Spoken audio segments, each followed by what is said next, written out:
अस्सलाम वालेकुम everyone, welcome back to my channel. ये जो वीडियो है ये मैं इसलिए कंपाइल कर रही हूँ ताकि आप लोगों को वो सारे टिप्स एंड ट्रिक्स पता चलें जो कि मैंने सीखे while I was doing my BS thesis.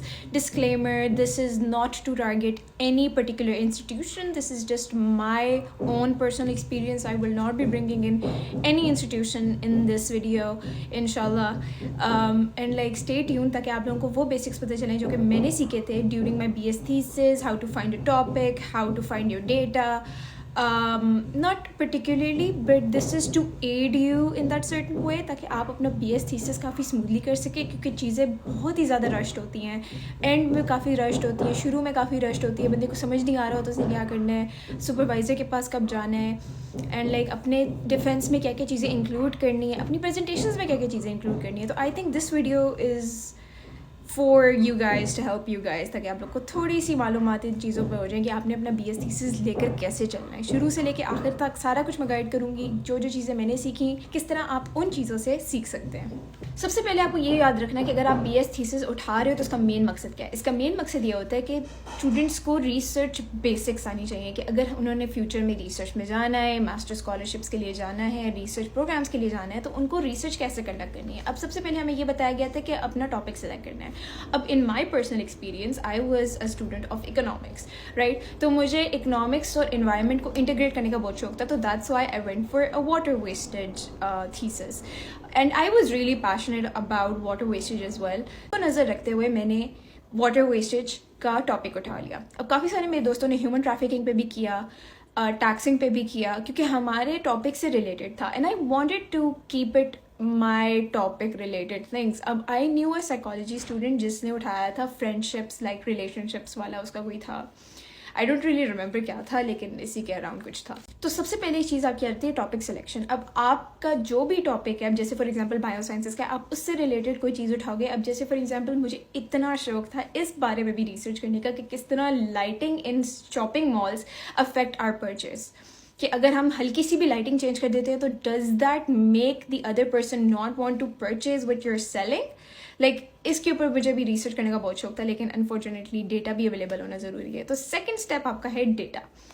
Basically अगर आपके टॉपिक पे डेटा मौजूद नहीं है तो यू कांट रियली प्रोग्रेस आगे. तो first of all data and topic choosing go hand in hand. आपने सबसे पहले ये देखना है कि क्या आपके रिलेटेड वेरिएबल्स, राइट, का डेटा मौजूद है या नहीं है. आई will give you a self example कि मैंने क्या किया. यहाँ पर मैं एक बात को क्लियर करना चाहूँगी कि दो तरह के डेटा कलेक्शन मेथड्स होते हैं. एक होता है सेकेंडरी डेटा, दूसरा होता है प्राइमरी डेटा. प्राइमरी डेटा आपको खुद कलेक्ट करना होता है और सेकेंडरी डेटा के लिए आपको ऑनलाइन सोर्सेज पर जाना पड़ता है. अच्छा, बेसिकली मेरा था वाटर वेस्टेज का, राइट. तो मुझे उसके लिए नॉर्मली वेरिएबल्स क्या क्या लेने थे कि क्या चीज़ किस चीज़ को अफेक्ट कर रही है, ठीक है. तो बेसिकली जो रिसर्च प्रोजेक्ट्स होते हैं उसमें बेसिकली ये होता है कि अगर हम इन्फ्लेशन को बढ़ा देंगे तो वाटर वेस्टेज पे क्या इफेक्ट आएगा. अगर हम फॉर एग्जांपल एक्सचेंज रेट को बढ़ा देंगे तो वाटर वेस्टेज पे क्या इफेक्ट आएगा. अगर हम रेनफॉल को कम कर देंगे तो वाटर वेस्टेज पे क्या इफेक्ट आएगा. इस तरह करके आपने अपने वेरिएबल्स इंडिपेंडेंट और डिपेंडेंट वेरिएबल्स में स्प्लिट कर देने हैं. जो इंडिपेंडेंट वेरिएबल्स होते हैं उनको आप चेंज करते हो और जो डिपेंडेंट वेरिएबल है उसके ऊपर उन इंडिपेंडेंट वेरिएबल्स का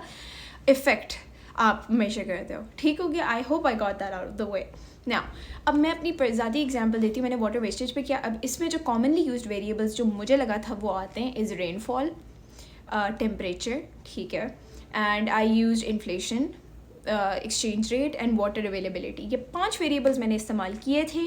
एंड उसका मैंने जाके ऑनलाइन सर्च किया कि अगर मुझे इनके रिलेटेड कोई डेटा मिल रहा है. And like I like took like 3 days 4 days just to collect the data, ठीक है. रिसर्च गैप की भी मैं बात नहीं कर रही, मैं सिर्फ डेटा कलेक्शन की बात कर रही हूँ. एंड इट्स ओके अगर BS लेवल पे भी अगर इतना रिसर्च गैप आपको नहीं चाहिए होता, despite all of the pushes that they give you, इतना कोई रिसर्च गैप चाहिए नहीं होता, क्योंकि इस लेवल पे वो सिर्फ ये देख रहे होते हैं कि आपको क्या रिसर्च आती है या नहीं आती. इट्स ओनली ए येस और अ नो. सर्च पे जाके मुझे कुछ डेटा मिल गया था इरसा का, विच आई डाउनलोडेड, ठीक है. अब आपको ये भी देखना होता है कि अगर उसकी टाइमलाइंस अलाइन करी हैं. Once you picked a topic, AKA कि आपको डेटा भी मिल गया, ये देखना है कि आप देख क्या रहे हो, right, you need to be clear. सबसे पहले आपको ये देखना होगा कि research is a combination of a lot of things happening simultaneously. आपको डेटा भी चाहिए, आपको लिटरेचर रिव्यू भी चाहिए, आपको कभी कभी किसी सिनेरियो में रिसर्च गैप भी चाहिए कि आप एग्जैक्टली क्या ढूंढ रहे हो. अगर आपको क्लैरिटी ही नहीं होगी कि आप किस चीज़ पे क्या रिसर्च कर रहे हो तो 100% आपकी रिसर्च रिजेक्ट भी हो सकती है इतने सारे फेजेस के होने के बाद. So be careful of what you select. अब मुझे जिस टॉपिक का शौक था versus the topic I picked,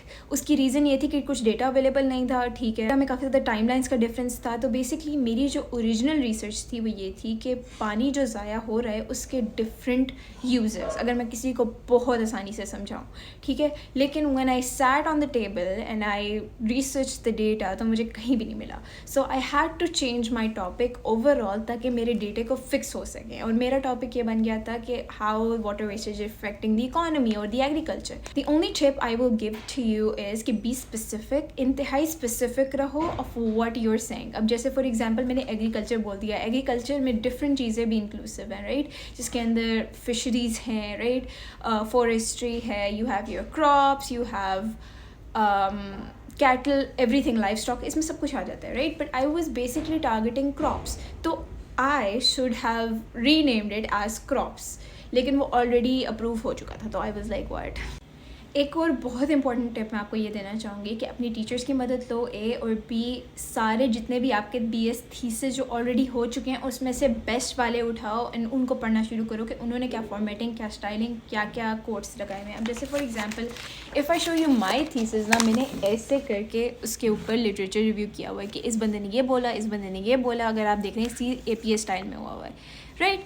तो आई don't know how well would this help you कि लाइक आप देखो कि पॉज करके देख रहे हो कि लाइक मैंने कैसे किया हुआ है. लेकिन इसका सबसे बेस्ट तरीका यही है कि अगर आप किसी सीनियर का थीसिस उठाओ और अपने घर ले आओ. लिटरेचर रिव्यू करने के लिए आपके पास गूगल स्कॉलर होना चाहिए. गूगल स्कॉलर के ऊपर आपने जाके टाइप करना है अपना जो भी टॉपिक आपने लिया हुआ है और उसके अगेंस्ट काफ़ी सारे आपको आर्टिकल्स आ जाएंगे जो आपने खोल के एक नज़र देखने कि if they are related to your topic.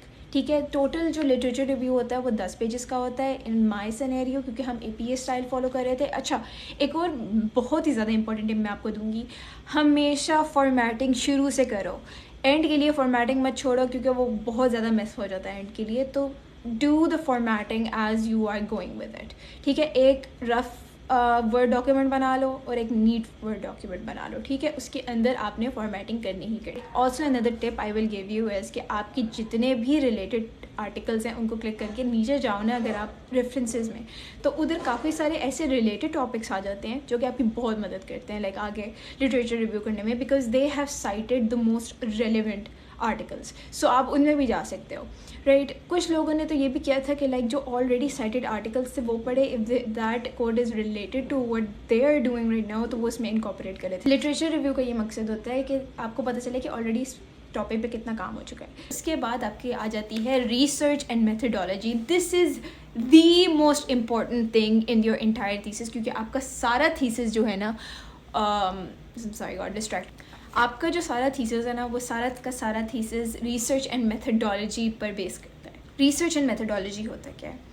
तो रिसर्च एंड मेथडोलॉजी में बेसिकली आपने सारा डेटा इकट्ठा कर लिया, आपने इंट्रोडक्शन लिख दिया. ठीक है, बेसिकली इंट्रोडक्शन जो है वो आप सॉर्ट ऑफ लिटरेचर रिव्यू के बाद लिखते हो, जिसके अंदर सब कुछ बताते हो कि आप इस टॉपिक के बारे में क्या क्या बात करने लगे हो एंड हर चीज़ को एक्सप्लेन करते हो, हर किसी टर्म को अच्छे तरीके से एक्सप्लेन करते हो कि आपने उसको किस सेंस में इस्तेमाल किया. ठीक है, इंट्रोडक्शन इज़ वेरी इंपॉर्टेंट. तो डेटा एंड मेथडोलॉजी आपको आपका सुपरवाइज़र ही बता सकता है कि इस डेटे पर कौन सा अप्रोप्रिएट मेथड इस्तेमाल होगा. अब जैसे मैं अपनी ज़ाती एग्जांपल हूँ तो मैंने ARDL यूनिट 2 टेस्ट रन किया था, तो वो बेसिकली टाइम सीरीज़ के ऊपर ज़्यादा फोकस होता है.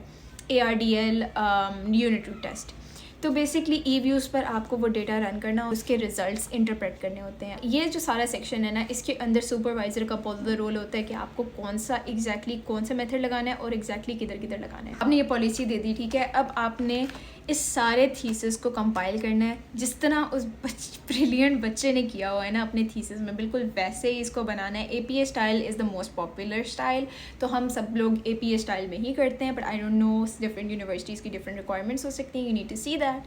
और जब ये कंपाइल हो जाए तो there is an internal defence and there is an external defence. Internal defence में वो आपको सारी आपकी गलतियाँ बताएंगे कि आपने ये इंक्लूड करना है, and please listen to them. That feedback is very very important. जो आपका इंटरनल डिफेंस है उसमें बेसिकली आपको थीसिस की एक कॉपी देनी होगी स्पाइरल बाइंडिंग में जो कि हमने दी थी. उसके बाद एक एक्सटर्नल डिफेंस होता है, उसमें एक एक्सटर्नल बंदा आता है आपको एवेल्यूएट करता है. ठीक है, तो इंटरनल डिफेंस में आपको आपकी गलतियाँ बता देंगे, एक्सटर्नल डिफेंस में आपको कोई गलतियाँ नहीं बताएंगे और आपसे उल्टा सवाल पूछेंगे और आपको उल्टा फंसाएंगे कि आपने ये क्यों किया, आपने वो क्यों किया, ये मेथोडोलॉजी क्यों इस्तेमाल की, वो क्यों की. And you need to be very vigilant with your answers.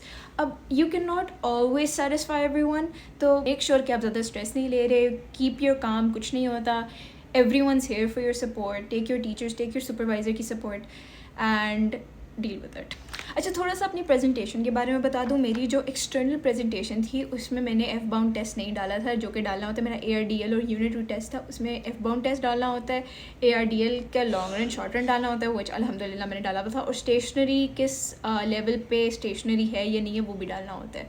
तो please keep your tables in mind. जितना भी आपने टेबल्स को डाला है अंदर, प्लीज़ डू लर्न दैम कि इनका ये मतलब, इनकी ये इंटरप्रिटेशन है और इनका ये मतलब है. And incorporate that in your presentation. ये आपको हर चीज़ मटेरियल आपको अंदर बाहर से आना चाहिए, क्योंकि nobody nose your presentation better than you, right. तो अगर आप ये सारी चीज़ें सीख कर जाएंगे और उनको बहुत अच्छे तरीके से एक्सप्लेन करेंगे तो I think they will be very impressed. Please कि डिप्लोमेटिक आंसर्स दे दिया करें. अब जैसे अगर आपको कोई क्रिटिसिज्म मिल रहा है तो you will not repeat it again, या you will incorporate in future changes.